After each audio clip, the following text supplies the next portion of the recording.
السلام عليكم ورحمة الله تعالى وبركاته. أهلا بكم بقناتي فرح إنيفير. في هذا الفيديو سوف نتكلم دائما عن مستجدات كورونا ببلجيكا، فأهلا بكم بقناتي ولا تبخلوا علي بإعجاباتكم وتفعيل الجرس ليصلكم كل جديد. للمرة الأولى منذ نهاية سبتمبر الماضي سجلت بلجيكا أقل عدد من الوفيات المرتبطة بفيروس كورونا، وبلغ المعدل اليومي للأسبوع المنتهي في 14 من شهر نوفمبر 185 حالة وفاة، وبعد هذا الرقم انخفاض بنسبة 4.6% عن الأسبوع السابق عندما تم تسجيل 194 حالة وفاة في اليوم يوميا. وأظهرت الأرقام الصادرة عن معهد سيونسانو للصحة العامة في بلجيكا أنه في المتوسط خلال الأسبوع المنتهي في 17 من شهر نوفمبر وأظهرت الأرقام الصادرة عن معهد سيونسانو للصحة العامة في بلجيكا أنه في المتوسط خلال الأسبوع المنتهي في 17 من شهر نوفمبر تم إدخال ما مجموعه 406 مريض بفيروس كورونا يوميا إلى المستشفى، ويعني هذا فيه انخفاض قدره 24%، انخفاض أيضا من 535 يوميا خلال الأسبوع السابق. ووفقا للمعهد الذي قال في تقريره نقل 364 مريضا مصابا بكوفيد-19 يوم الثلاثاء إلى المستشفى، في حين خرج 650 مريضا، ويتم حاليا علاج 6264 مريضا من كوفيد في المستشفى، منهم 1359 في الرعاية المركزة. ودي أول مرة هناك انخفاض للمرضى الذين يوجدون بالعناية المركزة، ومن بينهم هناك 875 في غيبوبة مستحثة على جهاز التنفس الصناعي. في الأسبوع المنتهي في 14 من شهر نوفمبر كان متوسط الإصابة اليومية بفيروس كورونا 4805، منخفضا بنسبة 39% في الأسبوع. في المتوسط خلال نفس الفترة تم إجراء 28200 اختبار يوميا، منها 19.5% اختبارات إيجابية. كل هذا نراه بالتفصيل في الندوة الصحفية التي أقيمت صباح اليوم من معهد سيونسانو، وكان على رأسها إيفالاتم عالم الجراثيم هنا ببلجيكا وعالم الأوبئة. Goedendag iedereen, bonjour à toutes, bonjour à tous. Alors, pour la première fois depuis des semaines, pour pas dire quelques mois, tous les indicateurs sont effectivement dans la bonne direction, c'est-à-dire sont en baisse. Aussi bien le nombre d'infections que le nombre d'hospitalisations et pour la première fois le nombre de décès. La Belgique occupe actuellement la 14e place en Europe, c'est-à-dire à peu près le milieu du peloton en ce qui concerne le nombre de contaminations. Dans d'autres pays, actuellement, les contaminations baissent moins rapidement que chez nous, ou même dans certains cas, elles augmentent encore légèrement. En revanche, nous avons encore beaucoup de patients hospitalisés par rapport à d'autres pays, ce qui est assez logique puisque nous avons été parmi les premiers à avoir une deuxième vague assez importante, et donc il faudra plus de temps pour que ce paramètre-là se délite au cours du temps.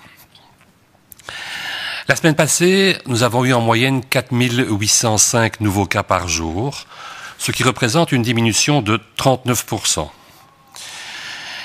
Ceci signifie une réduction de moitié des chiffres tous les 10 jours, alors que jusqu'à récemment, nous avions une diminution de 50% et une diminution qui se faisait de moitié tous les 7 à 8 jours.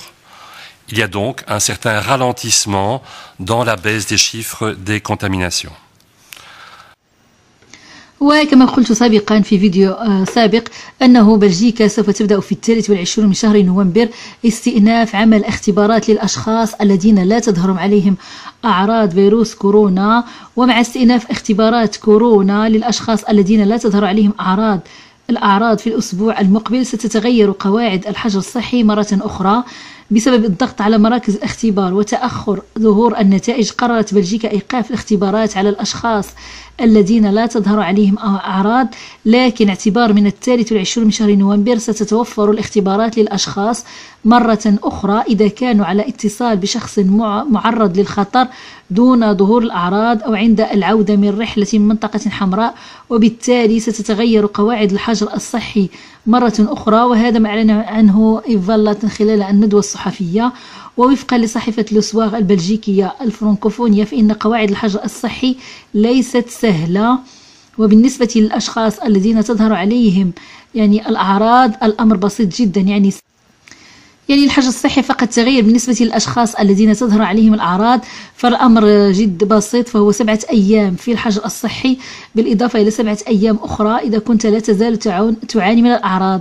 أما بالنسبة للآخرين الذين لا تظهر عليهم الأعراض ولكن إما يكونوا قد التقوا بشخص مصيب بفيروس كورونا أو عادوا من منطقة حمراء وكانوا معرضين للخطر بسبب بقائهم هناك وتعرضهم للالتقاء مع شخص أو إلى عملوا أشياء يمكن أن تكون قد أصيبوا بالعدوى، فهم عند دخولهم إلى بلجيكا يجب اختبارهم بعد 7 أيام. الشخص يبقى في الحجر 7 أيام وبعد ذلك يذهب ليعمل الاختبار لو PCR، لأن حاليا أصبح مفتوح للأشخاص الذين لا تظهر عليهم أعراض أن يعملوا هذا الاختبار لو PCR.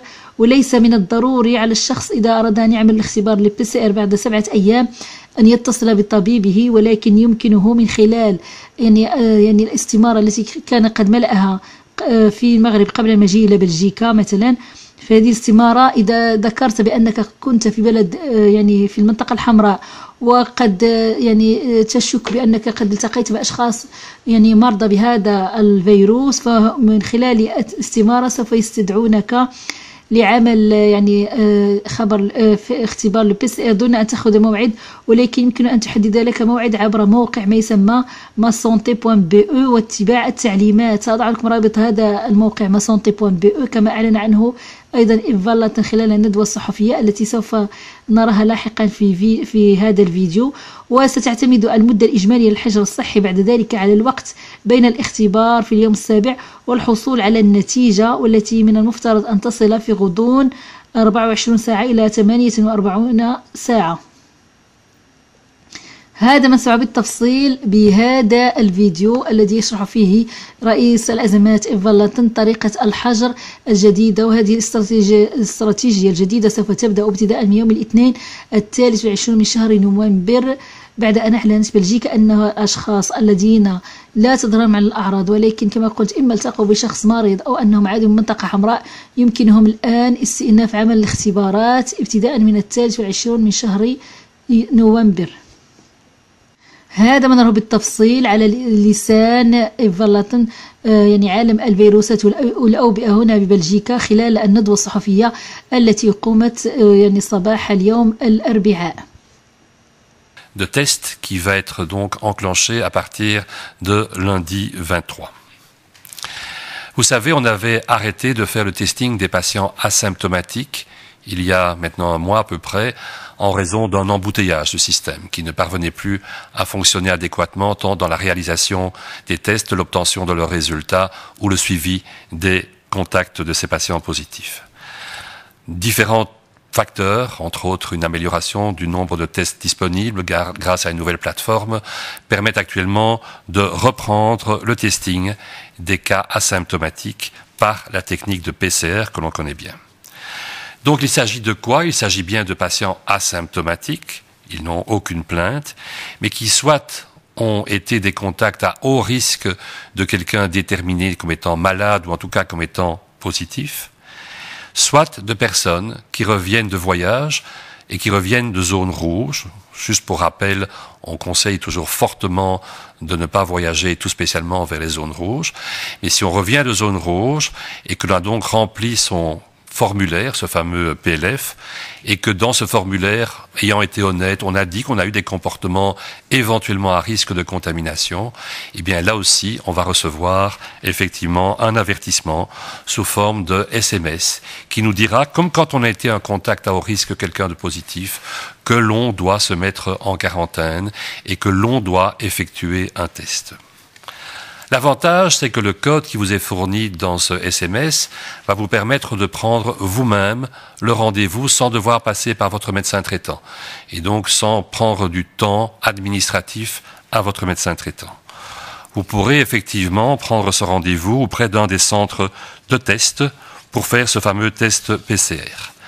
Où faut-il se rendre pour ça? Eh bien, sur le site masanté.be, dans lequel vous pourrez, et je vous conseille de le faire dès que vous recevez le test, prendre un rendez-vous pour le 7e jour, et on va discuter de ce 7e jour tout de suite, le 7e jour après le dernier contact à haut risque ou après le retour en Belgique.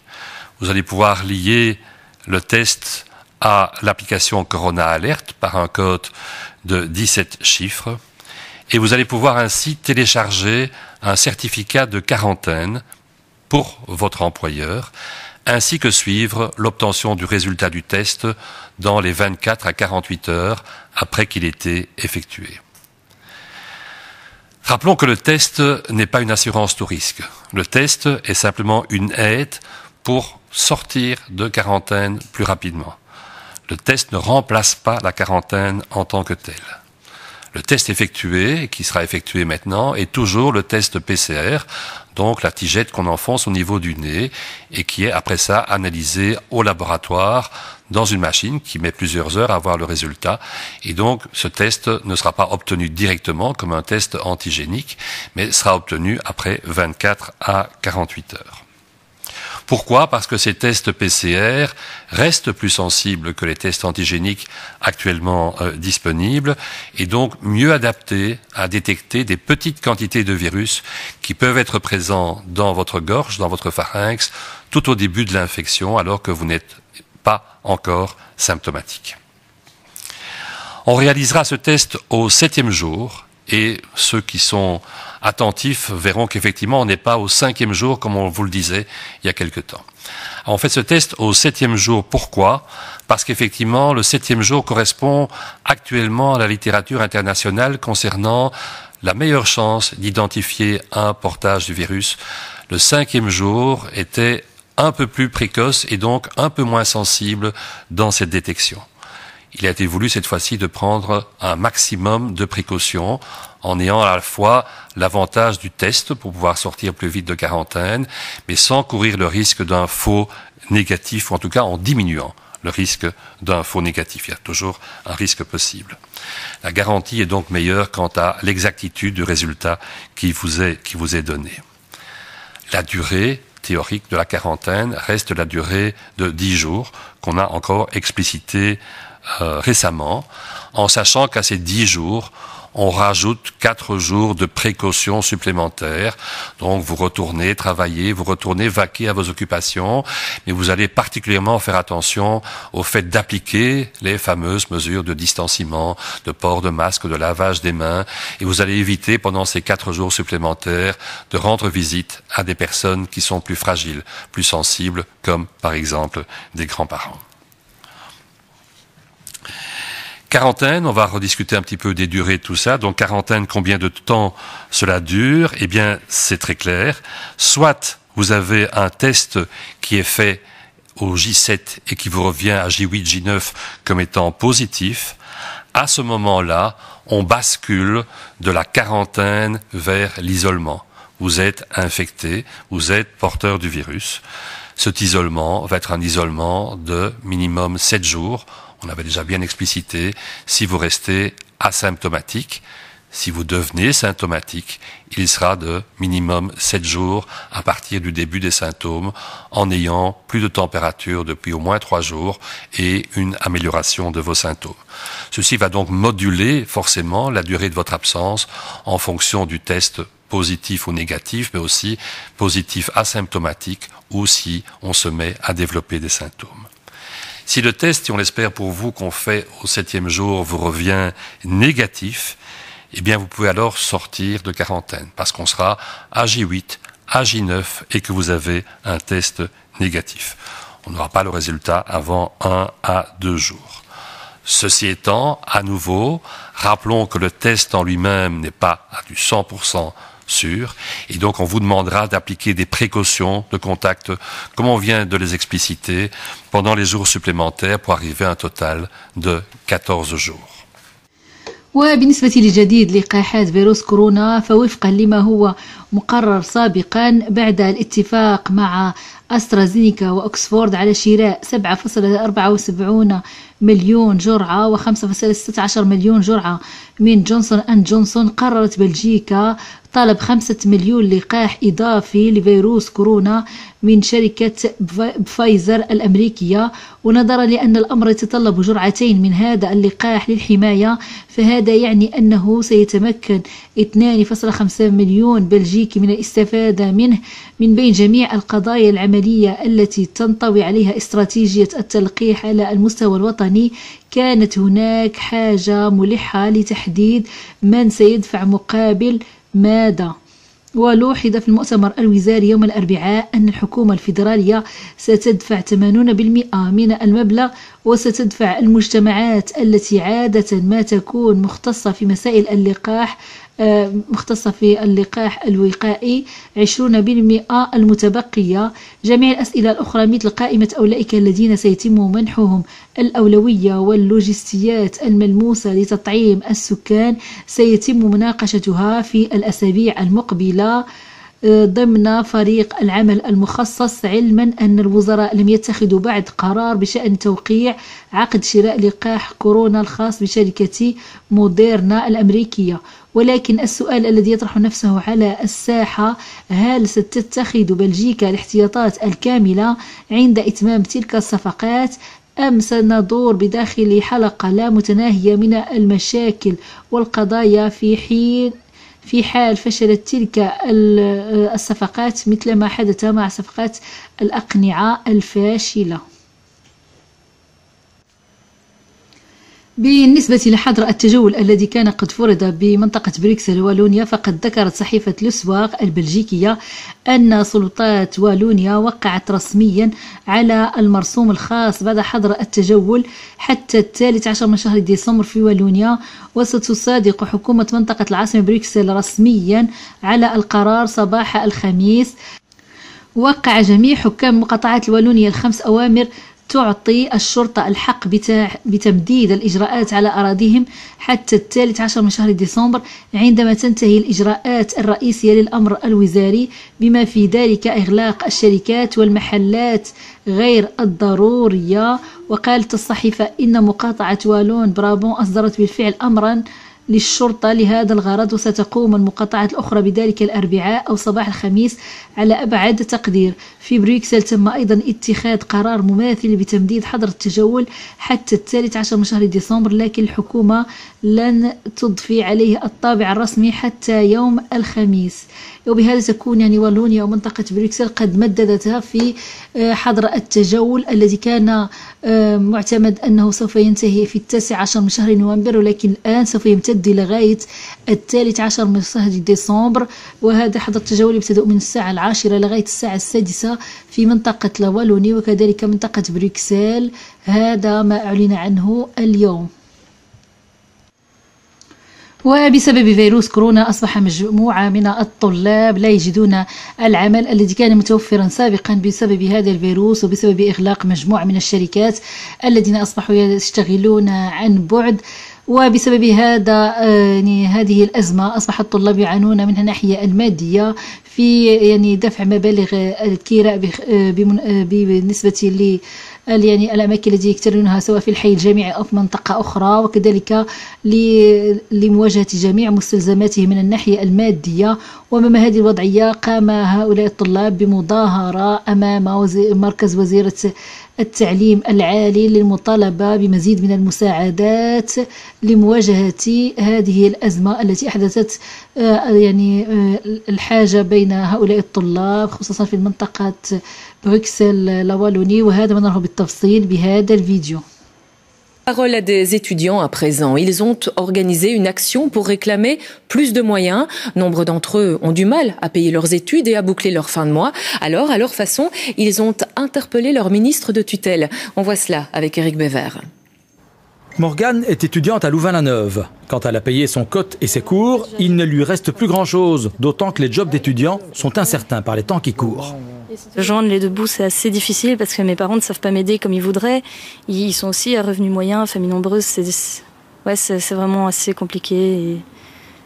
Et je dois tout calculer au cent près en fait. Ça arrive du coup que je dois sauter quelques repas pour joindre tout le bazar, quoi. Liane cote à Bruxelles. Elle a le même problème de fin de mois, mais aggravé par le Covid. Avec le Covid, il y a clairement des frais supplémentaires qui vont arriver, notamment pour moi personnellement, ce serait consulter un psychologue parce que c'est énormément de stress. Mais voilà, une consultation, ça coûte cher, c'est un prix. Et pour moi, le Covid, c'est aussi à un moment donné devoir se retrouver face au choix. Est-ce que je vais acheter ce bouquin-là pour l'école ou est-ce que je vais aller chez le psy parce que ça fait un mois que je suis stressée et j'en ai vraiment besoin, quoi. À défaut d'avoir le droit de manifester, ces étudiantes étaient symboliquement représentées ce midi par des centaines de baskets étalées devant le siège du gouvernement de la Fédération Wallonie-Bruxelles.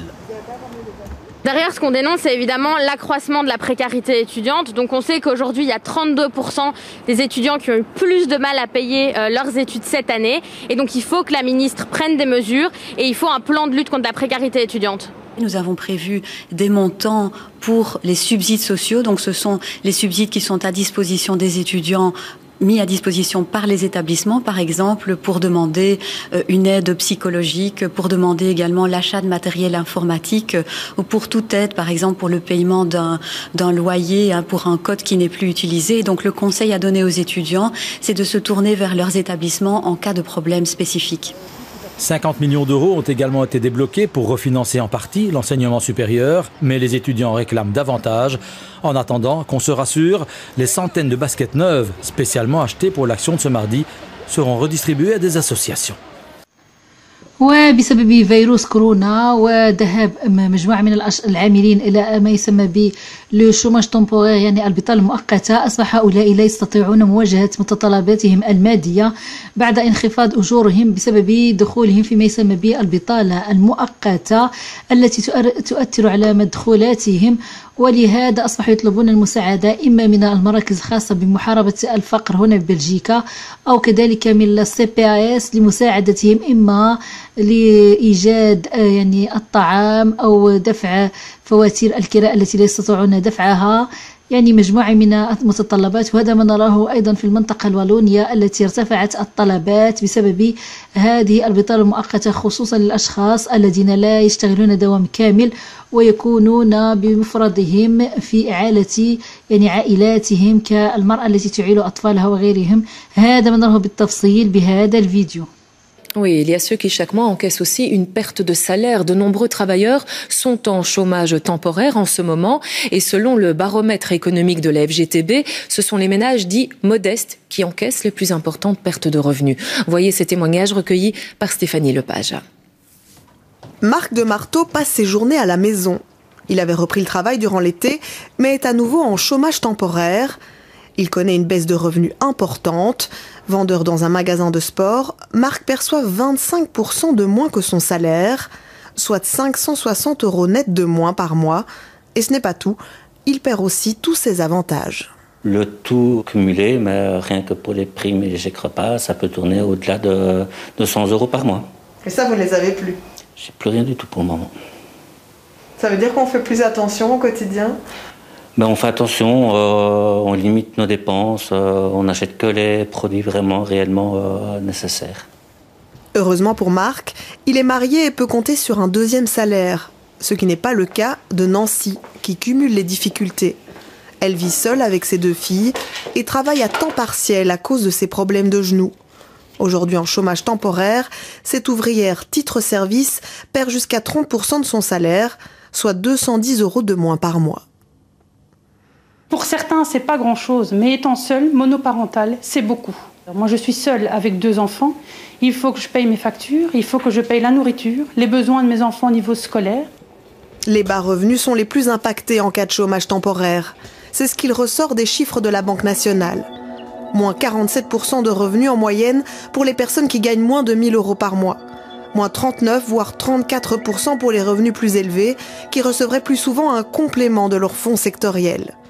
De son côté, Nancy n'arrive plus à remplir son frigo et a dû faire appel à l'aide sociale. J'ai fait appel au CPS où j'ai introduit une demande pour avoir des colis alimentaires. Vous pensiez en arriver là un jour? Jamais de ma vie j'aurais cru en arriver là. Franchement non. Oui, bonjour madame, c'est Gaëlle du 17-18. Et les appels à l'aide sont de plus en plus nombreux. Le numéro d'urgence sociale de la région wallonne a reçu jusque 1600 appels par mois au pire de la crise, venant en majorité de personnes qui n'ont jamais demandé de l'aide auparavant. Des indépendants, dont l'activité est à l'arrêt ou gravement ralentie, des intérimaires qui n'ont pas été repris, notamment dans l'ORECA, des chômeurs temporaires, des travailleurs du spectacle et d'autres encore. Les personnes sont gênées en fait de faire ce genre d'appel. Et donc nous on est là pour les rassurer en leur disant que malheureusement beaucoup de personnes sont touchées, qu'il y a des services qui sont en place, donc on va tout de suite regarder dans leur localité ce qui existe. Avec le reconfinement, de plus en plus de ménages sont menacés par la précarité. Des bas revenus d'autant plus vulnérables qu'ils disposent de moins d'épargne pour tenir le cap. هذه كانت بعض المعلومات لهذا اليوم عن فيروس كورونا ونتائجه هنا ببلجيكا، وإلى فيديو جديد أتمنى لكم الصحة والعافية وأهلا بكم دائما بقناتي فرح إنيفير.